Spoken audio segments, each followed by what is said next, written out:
प्यारे बच्चों आज की इस वीडियो में हम बात करेंगे कक्षा 4 के लिए प्रतिभा पर्व मूल्यांकन वर्कशीट 2021-22। आपका जो वर्कशीट है सामान्य अंग्रेजी का उसके बारे में। तो आपको इस शीट में सभी क्वेश्चनों के आंसर है वो मैं आपको बताऊंगा, तो आप सभी क्वेश्चन को आंसरों को नोट डाउन कर ले।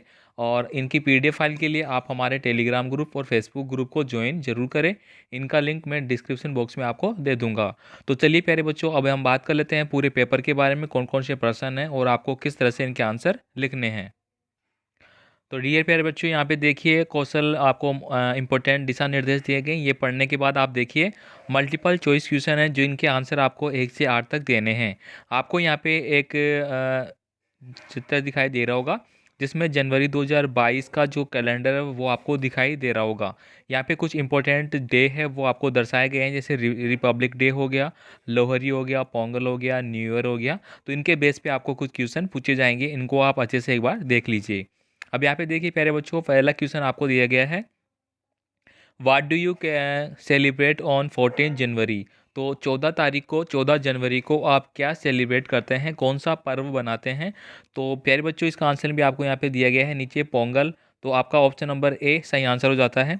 जब अपन कैलेंडर में देखते हैं तो कैलेंडर में आप यहाँ पे देख सकते हैं प्यारे बच्चों, आपको यहाँ पे दिया गया है 14 तारीख को पोंगल बनाते हैं। ऐसे ही आपको सेकंड क्वेश्चन का आंसर देना है, how many Sunday will be there in January 2022। 2022 का जो कैलेंडर है, जो आपका जनवरी का मंथ है, उसमें कितने संडे हैं जनवरी में। तो प्यारे बच्चों, इसका जो सही आंसर है वो आपका ऑप्शन नंबर सी हो जाता है 5। यानी कि जनवरी 2022 का जो महीना चल रहा है फिलहाल, इसमें 5 संडे है वो आने वाले हैं। अगला देखिए प्यारे बच्चों, आपको यहाँ पे दिया गया है, on which day will the last Monday on January 2022 fall. तो इसके बारे में आपको पूछा गया, तो क्वेश्चन नंबर 3 का सही आंसर हो जाएगा यहाँ पे ऑप्शन नंबर डी। यानी कि जनवरी में कितने दिन है टोटल, तो 31 दिन है। ठीक है, तो आपका सही आंसर हो गया 31st डे। इसके बाद देखिए क्वेश्चन नंबर 4 है प्यारे बच्चों, यहाँ पे आपसे पूछा जा रहा है, on which day will Lohri is celebrate. तो लोहरी का जो पर्व है वो किस दिन मनाया जाता है।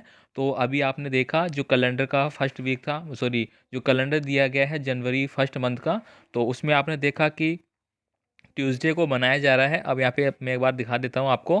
तो आपको पूछा है लोहरी, तो लोहरी आप यहाँ पे देखिए दोस्तों, थर्सडे को बनाया जा रहा है 13 तारीख को। तो यही आपका क्वेश्चन है, तो थर्सडे आपका यहाँ पे आंसर हो गया। इसके बाद देखिए, on which date will the Sunday just after Lohri fall. तो लोहरी के जस्ट बाद संडे कौन सा तारीख को आ रहा है, तो ये आ रहा है 16 तारीख को। तो ऑप्शन नंबर आपका सी है वो करेक्ट आंसर हो जाता है यहाँ पे। तो प्यारे बच्चों, आपको अच्छे से समझ में आ रहा होगा सभी क्वेश्चनों को, तो आप इनको अच्छे से देख लीजिए। नेक्स्ट देखिए प्यारे बच्चों, आपको यहाँ पे दिया गया है, रीड द पैसेज केयरफुली। आपको एक पैसेज दिया गया है, Bala and Savita are friends, they are in class 3। ये कक्षा 3 में पढ़ते हैं। Bala live in Sonpur with her parents, grand parents and young brother Bola. Now choose the correct option and write. तो आपको इनका करेक्ट आंसर चूज करना है और आंसर आपको देना है।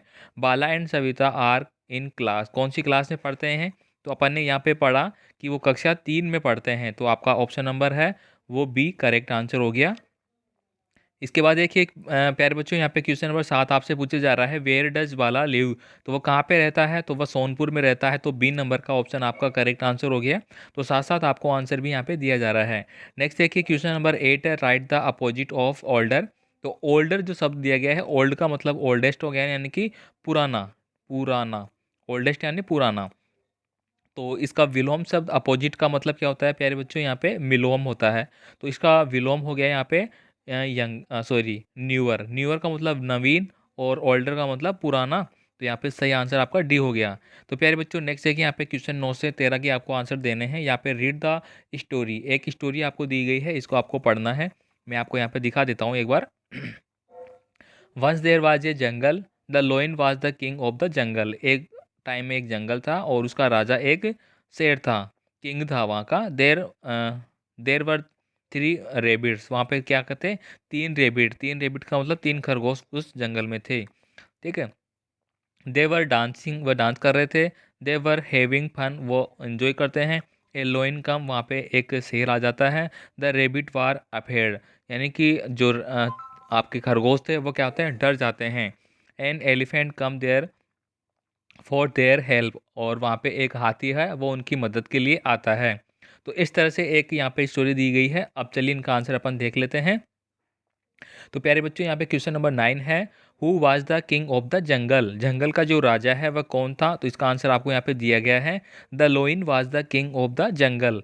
नेक्स्ट देखिए यहाँ पे क्वेश्चन नंबर 10 है, how many rabbits were there. यहाँ पे कितने रेबिट, कितने खरगोश थे? तो देयर वर 3 रेबिट्स। तो 3 आंसर आपके हो गए। इसके बाद देखिए क्वेश्चन नंबर 11 देखिए प्यारे बच्चों, हु कम देयर। वहाँ पे कौन आता है? An elephant come there. तो वहाँ पे एक हाथी है वो आता है। इसके बाद देखिए प्यारे बच्चों यहाँ पे क्वेश्चन नंबर 12 है। क्वेश्चन नंबर 12 में प्यारे बच्चों आपसे पूछा जा रहा है, हु हेल्प द रेबिट्स। जो खरगोश थे, रेबिट्स थे, उनकी मदद, सहायता कौन करता है? तो an elephant help the rabbits. इसके बाद 30 नंबर का क्वेश्चन देखिए प्यारे बच्चों, what were the rabbits doing.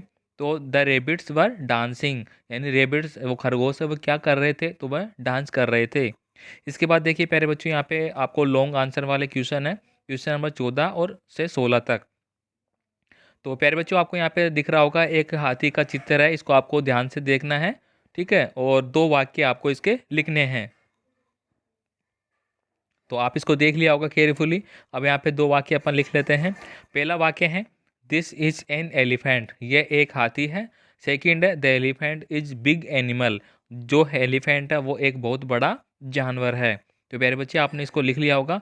इसके बाद देखिए यहाँ पे क्वेश्चन नंबर 15 है, look at the picture and complete the sentence. चित्र को देख के आपको वाक्यों को पूरा करना है। तो आपने यहाँ पे देखा होगा, ठीक है, दिस इज़ माई, ये मैं हूँ, और यहाँ पे आपको दिख रहा होगा काइट दिख रहा है, एक बुक दिख रहा है, एक बेड दिख रहा है, एक बॉल दिख रहा है। तो आपको ये बनाना है। तो यहाँ पे देखिए, this is my ball, this is my kite, this is my book और दिस इज़ माई बेड। तो ये चारों जो कि आपको दिखाई दे रहे हैं 4 चित्र, उन चित्रों का आपने यहाँ पे लिख दिया है।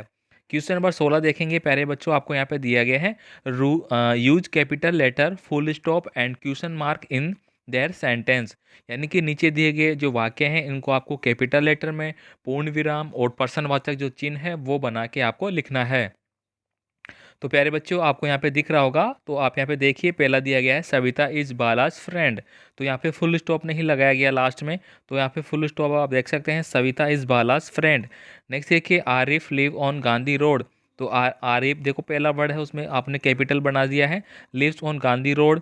वेयर डू यू लिव, तुम कहाँ रहते हो? तो वेयर डू यू लिव के आगे अपन ने प्रश्नवाचक चिन्ह लगा दिया है। ऐसे ही भोपाल इज़ बिग सिटी और भोपाल इज़ बिग सिटी। तो इस तरह से प्यारे बच्चों अपन ने कक्षा 4 का जो वर्कशीट का काम है वो अपन ने यहाँ पे पूरा सॉल्यूशन है पूरे प्रश्नों के वो आपको बता दिए हैं। तो आई होप आप सबको अच्छा लगा होगा वीडियो, और पूरे क्वेश्चन आपको मिल गए हैं तो आप इनको लिख सकते हैं। तो प्यारे बच्चों आपको और भी क्वेश्चन पेपर देखने के लिए चैनल को सब्सक्राइब करना है, साथ ही वीडियो को लाइक करना है, अपने दोस्तों को भी भेजना है। बाकी आप कमेंट करके भी हमें बता सकते हैं। नेक्स्ट पेपर के लिए धन्यवाद।